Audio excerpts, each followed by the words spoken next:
to cover, you guys don't have your textbooks, but we're going to cover the last half of chapter 1 in your textbooks. I will send those home with you this week to have. I hadn't decided yet if I was going to give them to you, but after this lesson, I think that I probably will let you take those home with you, and then you can just keep the textbooks at home to have during the online lectures until we get back to school face-to-face. So pull out make sure you have your notes. I forgot to send home the printed out notes on Thursday, so I attached the sheet of notes. It's a pretty short section of notes. We're going to go through. The blanks are all going to be the bold words on the slides, and then we're going to also fill in a picture of the cells. So pull out, make sure you have your papers that were attached to the email that I sent out for your for your Tuesday work, and we will get started. All right, guys, so our whole conversation for this lecture is going to be about the cell. You have a circle on your first page of your handout there. You're going to add everything that I do into the same circle. I am not patient enough or smart enough on this computer program to copy and paste a circle after I draw stuff in it. So I'm going to add all of these pieces into an empty circle, but you're going to just put them all in the same one, if that makes sense. Okay, here's the thing. Early scientists thought cells were just a block with this little dot inside called the nucleus. Remember we talked about the scientist using the microscope, and when he looked through the microscope into a cork, what he could see were these little squares, and that's what eventually became what they called the cells. They had no idea what was sort of in depth inside of that cell, simply because they didn't have the advanced equipment that we have today. So what we're going to do is we're going to look through all of these different pieces of the cell. And so your textbook, sort of to help make it a little bit more uncomplicated, and it is kind of cheesy, but it kind of helps us understand how this works, is we're going to look at a cell as a city, and we're going to look at each piece and see what their job is inside of this city, which is the cell, to help us understand how each piece works together. So you have the nucleus, which is the very center of your cell here. Now we also have this, so I just sort of talked about this first. I did it kind of backwards. Use oval, you're going to draw and label each part as we walk through them in our notes. All right, let's start with the cell membrane. Now, first of all, I need to explain, cells are actually these very, very complex things, and to draw them would be insane. The reality is cells come in different shapes and different sizes. We're going to use an oval just to make it a little easier to draw and easier on me. So the first thing we need to talk about is the cell membrane, and basically the cell membrane is a wall around the cell. You have these two layers here, and this is going to be your cell membrane. So as we go through this video, if you need to pause in order to label your picture, you're welcome to. Don't get frustrated because there's a lot happening. Label this, draw an arrow into that circle and label it cell membrane, and then fill in your lines there that the cell membrane is the wall around the cell. Pause the video and then push play when you're ready to keep listening. All right, so a cell membrane is a wall around the city, and a long time ago, cities would often have walls around them, and those walls had these things called gatekeepers. These were men whose job was to open and close the gate, depending on who wanted in and who wanted out. Like a city wall, the cell membrane is that first level of protection for the cell. It works like the gatekeeper. It allows certain substances to pass in and out. Usually, only substances that are needed, oxygen, water, certain nutrients, are allowed in. Sometimes other things do sneak in, and we'll discuss that as we keep going in later lessons. But in addition to that, in addition to letting certain things in, the cell membrane will also let certain things out. The things it allows to leave the cell might be something like a chemical that is produced inside of the cell or waste products that the cell doesn't need, and it will let those items out of the cell in order to function properly. Now, inside of this cell wall, it determines what can enter and exit the cell. That's the job of the cell membrane. It determines what can enter and exit the cell. Inside the cell membrane are like a variety, which is a mixture of these smaller structures called organelles. Now, organelle means little organ, okay? Each organelle has a special job, and as we're going to learn about each one, we're going to add it to our drawing here. All of these float in this substance called cytoplasm. It's like this runny jelly, mostly water, but it has nutrients in it, and so that is going to be, you don't color this in, but all of this inside area, I want you to, don't worry about coloring it in because you're going to need that space, so don't do that. But that whole inside area, draw an arrow to that and label it cytoplasm. Okay, and that is a jelly-like substance in the cell.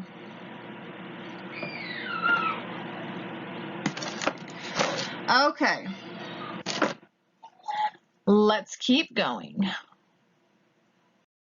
All right, remember, I have a blank circle here, or blank oval. You do not. You're going to just add on to the same picture, okay? Now, let's talk about the mitochondria. Now, remember, we're using the analogy of our cell being like a city. So let's say that you wake up one morning and you go to turn your light on, it won't turn on. You walk around, you find out your oven is not on, your computer is not on, your phone is not charging, nothing turns on. Then you realize that it's not just your house. It is every house on your street.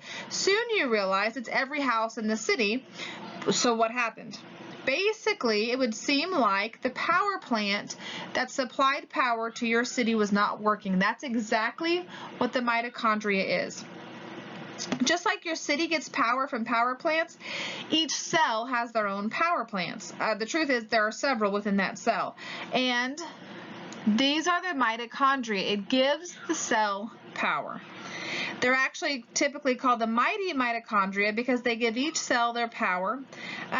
So they're kind of shaped like beans. So I kind of drew mine circle shaped and then in and then out. They're shaped kind of like beans with this squiggly line in the middle. So what I did was I drew two in mine, one about there, one about there, and then I just drew an arrow like this and wrote the word mitochondria. Yours will look better than that because me trying to use this pen is atrocious. So add a couple mitochondria in your cell and then come back and keep listening. So the question is, how does the mitochondria actually work? So here's the thing. Your body digests the food you eat. Your body turns that into these smaller nutrients. Those nutrients go into the cell. The cell breaks some of these nutrients down into a fuel. The fuel is then sent to the mitochondria where it's actually burned, kind of like a car uses gasoline. Burning the fuel makes energy. And the very energy you use when you walk, run, even when you're thinking. Now, it's not like you have little bitty fires burning all over your body, but your cell is burning the fuel. Now, the question is, what exactly is the fuel your cell burns? Well, mostly, it's this kind of sugar called glucose. Glucose is a kind of sugar that the cell uses. We're going to learn more about that later, but you're going to need that information later on. So here's the thing, our body's made up of lots and lots and lots and lots of cells. Different kinds of cells. Some cells are muscle cells, we have brain cells, we have skin cells. There are cells everywhere in our body, and all of them need energy. However, certain cells are going to need more energy than others. Many of your muscles are always working, even when you sleep. So those muscle cells need lots of energy. So God created our cells, certain cells, with more mitochondria than other cells. So while I'm drawing 2 mitochondria in this cell, that's, who knows how, well, somebody does, but I don't off the top of my head. Different cells are going to have different amount of mitochondria. All right, so remember we're comparing our cell to the city. The cell membrane's the wall, the mitochondria is the power plant. So now let's talk about lysosomes. These guys are like the policemen. They protect the cells by destroying invaders, like bacteria. They also break apart these old, worn out organelles and send them back out to the city wall. Okay, it gets rid of broken down organelles, it sends those back out, and then it begins to break nutrients into smaller usable units. So they're breaking down chemicals that are in the cell membrane, that it takes in. Let's say you eat a big meal. Here's what happens. You eat a big meal of meat and potatoes. The meat has the proteins in it. Potatoes have carbohydrates in them. Proteins and carbs are similar to like beaded necklaces that are made up these teeny tiny beads that are linked together. In your intestines, the necklaces are broken apart into these smaller units, sometimes individual sized beads. These smaller units are then taken into your cells, but in order for you to use them, they need to be broken down even further so the cell can rebuild them to meet a specific needs. This is kind of like taking apart a Lego creation so that you can make something new with it. You have this Lego creation, you start taking it apart, breaking it down into smaller Lego units. Basically, you're acting like one of these lysosomes, okay? So these are shaped like, we're gonna use that analogy of being little circles. We're gonna put in here several little just beads. Now the reality is, each one has hundreds of them, but just draw 3 or 4. Obviously finish your circle up, and then you can label it in your cell, you can label it outside of your cell, but I think mine has an arrow from here where I labeled it, and I'm going to run out of room, so I'm just going to abbreviate it, but you go ahead and write that whole word there. So basically, lysosomes protect the cell by destroying invaders, getting rid of broken down organelles, and then they break down nutrients into smaller usable units.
If you live out here where we live, we call it the Katy Ranch.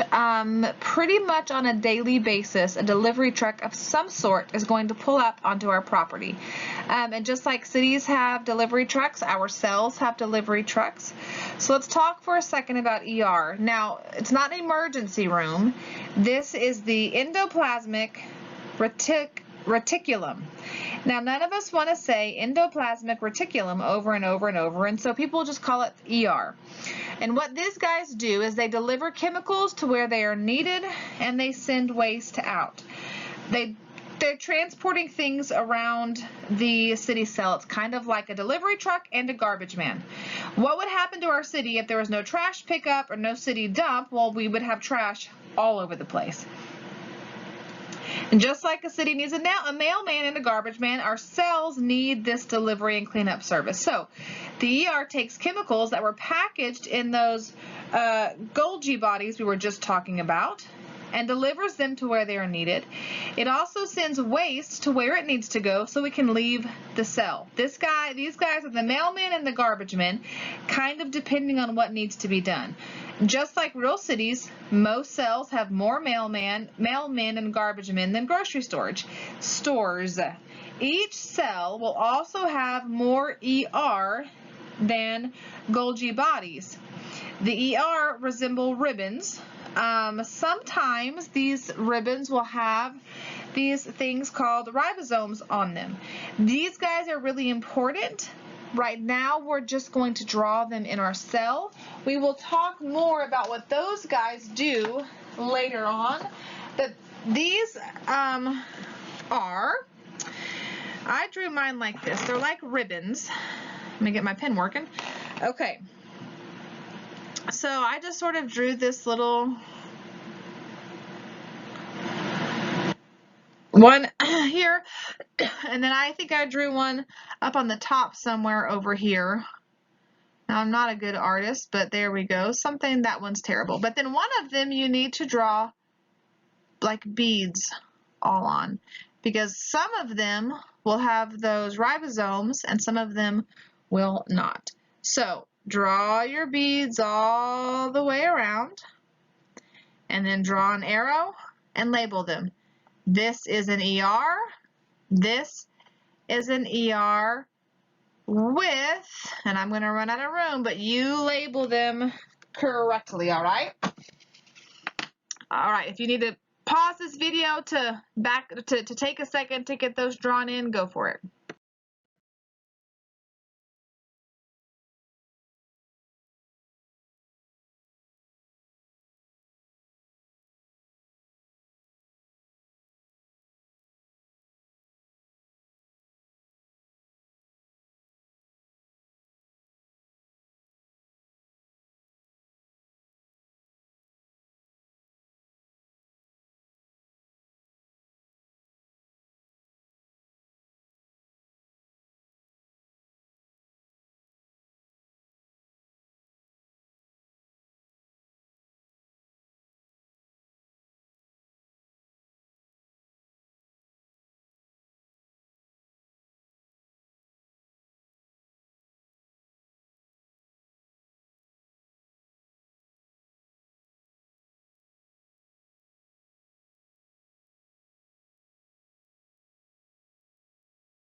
Here's what mine looks like. Like I said, it may be easier to sort of see this all together and visualize it a little bit easier this way than what we had before. Tomorrow, when we meet up face to face, we are going to build an edible cell. So just be ready for that. Make sure you bring your notes in that you just filled in, and we will go from there, and that's it.